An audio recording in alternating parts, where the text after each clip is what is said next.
This vacation home is exclusively for my parents. I won't let your parents use it. I was dumbfounded by my husband's remarks, having nonchalantly purchased $1 million vacation home. So that's what this is all about. Having learned his motives, I reached the end of my tether. Fine, but you're going to regret this, you know? I won't. Don't ever show your face to me again. There he was, crossing his arms with a smug grin on his face. If that's how it is, then I won't hold back. I'll make sure he regrets it.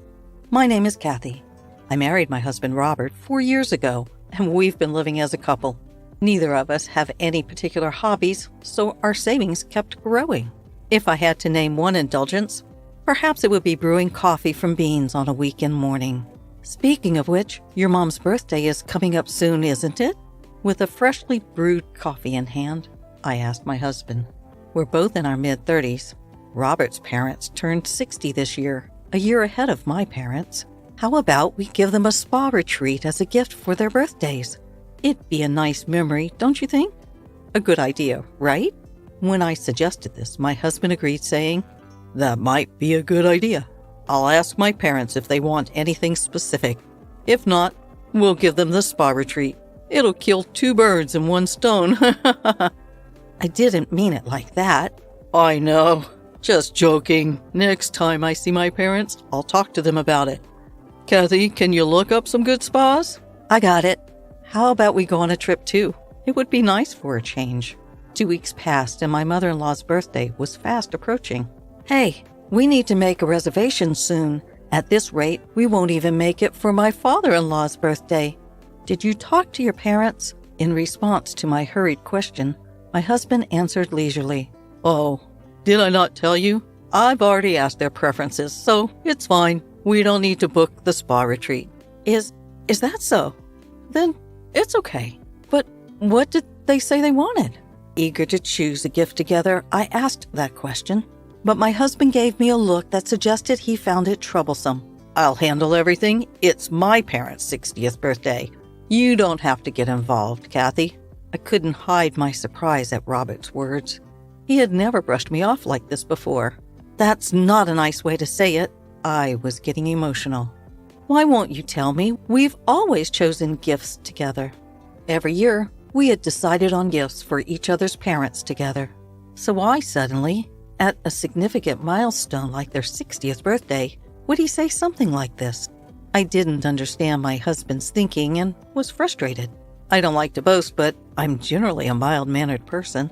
I rarely raise my voice, but my husband wouldn't change his mind. In the end, Robert wouldn't tell me what his parents wanted.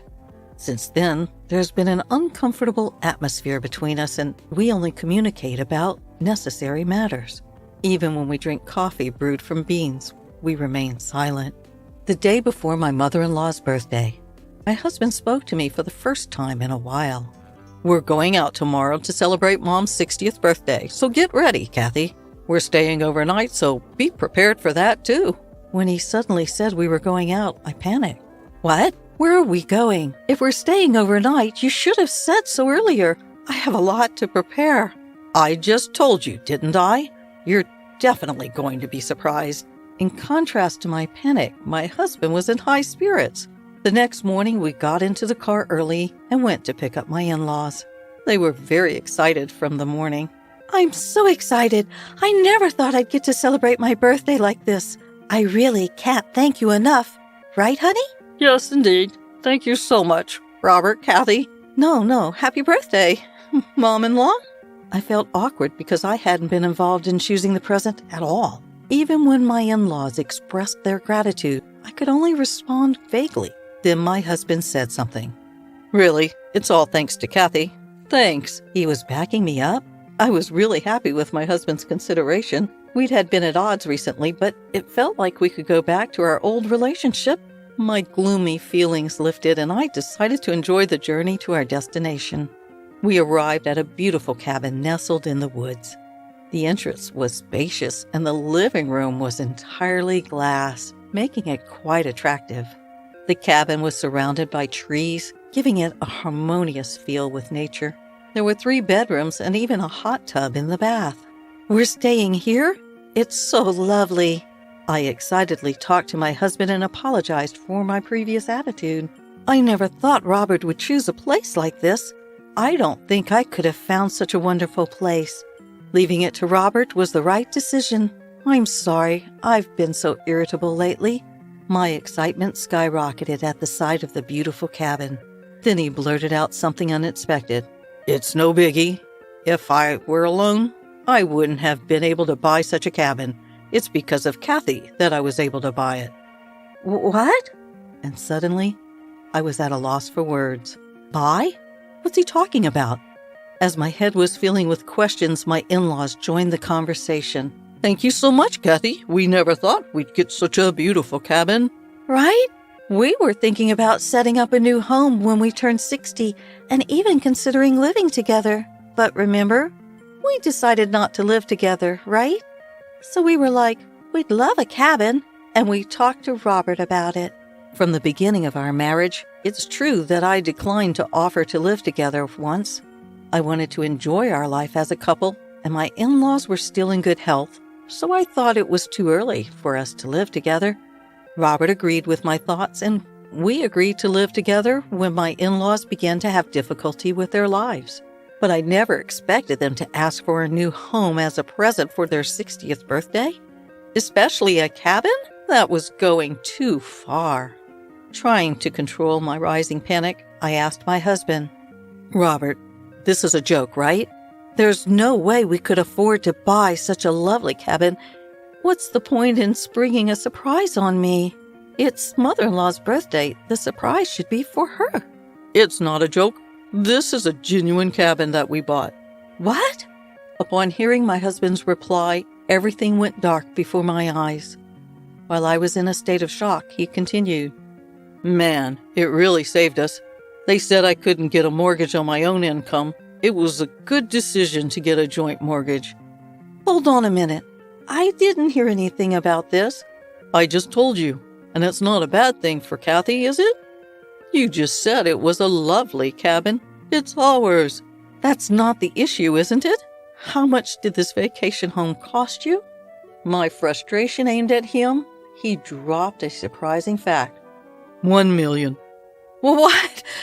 $1 million? It was for my parents' 60th birthday. I thought we'd splurge a bit, he said. The amount was more than I could have ever imagined, leaving me dizzy, as if to add insult to injury. My husband began to spill an astonishing fact. We couldn't get a loan for $1 million property in both our names, so I used all the money we've been saving since our marriage, the joint account, as a down payment, he confessed. What?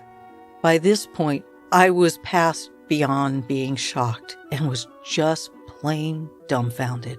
Why could he be so selfish without even consulting me? I couldn't understand it at all. Despite my shock, my husband continued nonchalantly. Well, it's already bought. Can't do anything about it now. Besides, I took into consideration Kathy's option of not living together. Isn't that good enough?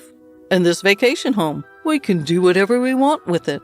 Our vacation times will be more fun, won't they? His carefree attitude was nothing short of exasperating. But now that it's come to this, there's nothing we can do. Just as Robert said, this vacation home was indeed lovely, and our holiday enjoyment would increase. Fine, it's already bought, so there's nothing to be done. But you could have at least consulted me, I muttered resignedly. At that, my husband brightened up and laughed. That's more like it. I should have consulted you. I apologize. I wanted it to be a surprise for you too, Kathy. You're quite something, aren't you? Without my knowledge, Robert got a joint mortgage, even using our joint savings, but luckily, we don't have any big expenses coming up. I earn significantly more than Robert, and I have my own savings. Let's just accept it and think of it as a good purchase. Feeling resolved, I decided to enjoy the grand celebration for my mother-in-law's birthday party and a 2-day stay at the villa. Once home, I brewed a coffee and indulged in the memories of our villa stay. It was surprising, but the villa was really splendid. It had a wood-burning stove in the living room, which would be enjoyable in winter. Feeling happy, I spoke to Robert. Hey, when are we going back to the villa? I want to get some new dishes for the villa. Yeah, I'll check with my parents. Can't we go by ourselves? Well, the villa is technically in our names, but it was a present for my parents' 60th anniversary. It'd be wrong if they had plans, right? I had a bad feeling. Even though it's in our names, I thought it might practically become my in-laws' property. I quickly suggested, as it's our villa, we can invite my parents too, right? Yeah, if they're available. He answered non-committally, but he didn't refuse. That's a relief. The villa won't become my in-laws' property. But that was too optimistic. For the past 6 months, I'd not been allowed to stay at the villa once. I go there, but I can't stay overnight. I drop my in-laws off at the villa, am made to prepare food, and then have to return home. The next day, I pick them up from the villa, clean up, and drive them back. It's been like this for 6 months.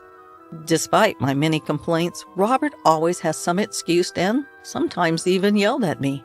But today, I'm not giving up, because soon it will be my parents' birthday. Hey, Robert, my father's birthday is in 2 months. We can invite them to the villa, right? It's our villa. I emphasized our villa and appealed to Robert. But his reply was the same as always. If my parents don't have plans. That again? It's always the same. We haven't stayed at the villa once in the 6 months since we bought it. It's always your parents who get priority. It's our villa. We should be the priority. Plus, I'm also paying the mortgage and the down payment. My parents should be able to stay too. Today, I'm not backing down. I put my foot down more than usual. Then Robert frowned, replied like this. Shut up. That vacation house is for my parents only. I won't let your parents use it. I suppose that was part of your plan all along, wasn't it? No wonder you bought the vacation house without telling me. The tolerance I had shown until now snapped in my heart, making a sound as if something had broken. I'll never forgive you. Don't think you can get away with such selfish behavior. I proposed the following to my husband. Fine, if that's how it is. I won't hold back any longer. Let's get a divorce. What the hell? You're such a petty woman. Well, whatever. I'm quite appreciated by my parents for buying that vacation home, and I'm sure my mom would do the housework. I won't be in trouble at all without you. Of course, if we're getting a divorce, I won't let you use that vacation house. Still okay with you? My husband had a triumphant look on his face, crossing his arms with satisfaction. I felt pathetic for falling for such a man's smooth talk, but it's too late to regret now. All that's left is to get my revenge. I lowered my voice and put pressure on my husband. You sure? You're going to regret it? Like hell I will. Fine, it's settled then. Don't ever show up in front of me again. The next day, I filed for divorce. It was accepted without issue, and I decided to head back to my parents' house on foot. The call from Roberts to my parents' house came a few months later. When I answered the phone, he was in a panic. Is that you, Kathy? What do you want at this point? We have nothing left to talk about. In response to my cold reply, he shouted back frantically. I tried to call your cell phone. Why didn't you pick up? Some person's claiming to be your lawyer came to my house today. Hey, this is something you asked for, right? Can you explain it properly to me? You don't understand? What don't you understand? It's exactly as the lawyer said. Since we're divorced, I don't intend to pay the mortgage. If you don't comply, I'm considering selling the vacation house. That's all. But that vacation house is in both our names. Even if we're divorced, it's only natural for you to keep paying the mortgage, right? To my ex-husband, who was at his wit's end, I calmly stated, despite being in both our names, I'm not allowed to use it, right? So why do I have to keep paying the mortgage? That's what doesn't make sense to me. Oh, no, but it's a shared property, right? You should be the one paying. This is going nowhere. That's why I asked a lawyer. If you're going to insist on your point of view, I'm hanging up. If there's anything else, please contact my lawyer. I don't have time to talk to this unreasonable man. I have my own business to take care of. Oh, hold on, wait up. I messed up. Let's use the vacation house alternately, okay? That should be fine, right? You're saying keep paying the mortgage and I'll let you use it in turns. I got no attachments to that vacation house anymore. After all, I already bought a new one. Wait, what? Yes, I gifted the vacation house to my parents for their 60th birthday.